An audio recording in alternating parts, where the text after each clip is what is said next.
$3,000 in my pocket and came back to Ireland or to Italy with 6,000 in my pocket after paying over 120,000. And that is, like, to me, is a complete miracle because God really helped me out. But one of the first gigs I got was this, and this job, basically, he said, "What much do you need?" I said, "Gee, I'll chance my arm with this one." I said, 5,000? And he said, "Oh, it must be more than that." Oh. 6? Come on, you can do better. 7? He said, "Come on." 8? He said, "Okay, 8. Fine, okay, deal's up." That's the way, that's beautiful. But those other jobs, the St. Josemaria and Captain of Siena, that worked out in a similar way. I just came back after 6 months in New York. I'd taken out a loan of 20 grand, and I was in a 20 grand hole by the end of 6 months. But I realized that, look, I got to make this break because I needed serious training. This is the only place I could get it. And I got a phone call after Christmas saying, "Do you want to do these 2 bronzes?" I said, "Yeah, great." Asked me how much it would cost. I said, 50,000. My brother nearly had a heart attack. He was sitting beside me. He said, "What, 50,000? Happy?" I said, "You've never done a sculpture of that before." I said, "I know, but I need money." So he rang me back and said, "Well, I'll ring you back." And he rang me back 5 minutes later and said, "Would you do it for a little less?" I said, "Okay, 46. I said, done deal. Back to New York, and that got me through the year. So one of the reasons I love the United States is because it helped me to get where I am. I love the way you guys do business. It's so fresh. I mean, those Italians here understand what it's like in Ireland, or in Europe, and Italy. Things are much slower here. In the States, things move. There's much more fluidity in the economy. This here is a St. Josemaria. This is stretched again long. It's St. Josemaria Scrivà, and it is in the headquarters of Opus Dei in Manhattan. And this was commissioned, basically. Actually, this chapel is in. You remember the Da Vinci Code? Yeah. I just heard about the Da Vinci Code while I was doing this. And I to talk about Opus Dei, so that's really interesting. So I went into Barnes & Noble and I checked it out and flicked through it. I couldn't believe my eyes, the amount of BS in the book. And it just went way over the top. But this book had a whole lot of images, photographs, and this was in it. It was actually in the book. Actually, so I was really surprised. So that was a bit of an eye-opener. That was after this was done. Well, obviously. So this was based on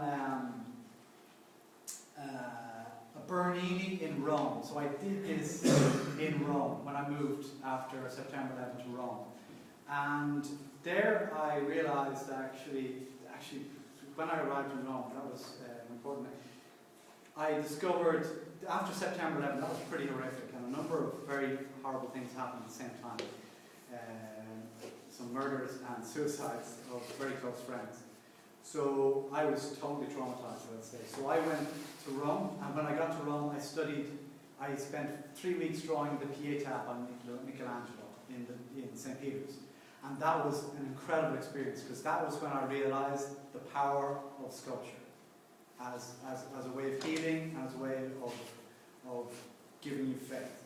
Because I found that 3 weeks of drawing, contemplating a great masterpiece like that, which is all about pain and suffering, that helped me to come to terms with what I've experienced, and it gave me faith in my vocation as a sculptor. So I think that's an important thing to realize. And from that, I discovered a way of communicating this piece here. This was based on a Bernini. They asked me to do a life-size bronze for a chapel the size of this room. Okay. Now, a life-size bronze, you can imagine something like me here in a space like this. It has quite a presence. All right. Now, I have to respect the hierarchy in the chapel. First of all, the tabernacle obviously is the most important thing in a chapel. So you have the tabernacle here, and then the second most important thing is the altar place here, piece here, and they wanted this sculpture over here on this wall here. And I had to try and give them what they want, but to respect the hierarchy within the chapel. So what I did is I did a life-size sculpture, but I did it in relief so as to subdue it a bit, and then have it looking towards the tabernacle. So that when you look at this sculpture, you don't fix your gaze on him. You are guided by his gaze and his expression towards the tabernacle, which was a central teaching of St. Escrivá, was Eucharistic devotion. And when he gave meditations and talks, he would always gesture towards the tabernacle so that people would listen to him but contemplate our Lord in the Blessed Sacrament. So here was an opportunity to resolve two problems: respect the hierarchy within the architecture, the language of architecture and art, and also communicate a fundamental message. And he's also got rosary beads in his hand, so that also gets across his Marian devotion. So there are two major devotions: Eucharistic, because he's also in the Eucharistic vestments, and the rosary. So that's what I was communicating with this piece. And the Bernini I discovered in Rome, it's a similar type of composition, helped me to do that. So I worked directly from that piece. And I did this in the warehouse I was staying in Rome. I was living in a warehouse for a year and a half. That was pretty hardcore. Living with the gypsies and hookers. It was quite an experience. It's kind of dark, that kind of atmosphere. But you become aware of the difficulties that people go through, and it helps you to be real. And I think you real in your work, so you're not just creating highfalutin art, but you're actually addressing real life struggles that people have around you. This is the Cardinal Newman, which was done about 8 years ago, which was quite a brave move to do a sculpture of Cardinal Newman 8 years ago. It wasn't even Beato. But our Father C.J. McCluskey he's a Newman scholar, and he had a lot of faith that he would become a blessed. This is an abstract piece I did when I started my school in Ireland.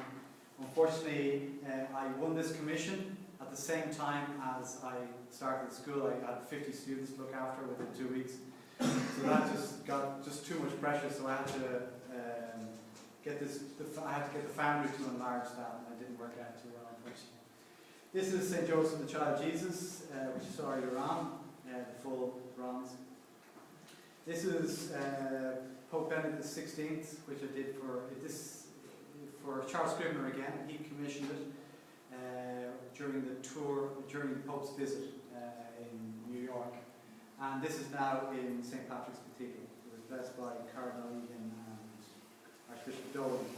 This here gives you a quick view of how artistic anatomy works as a language.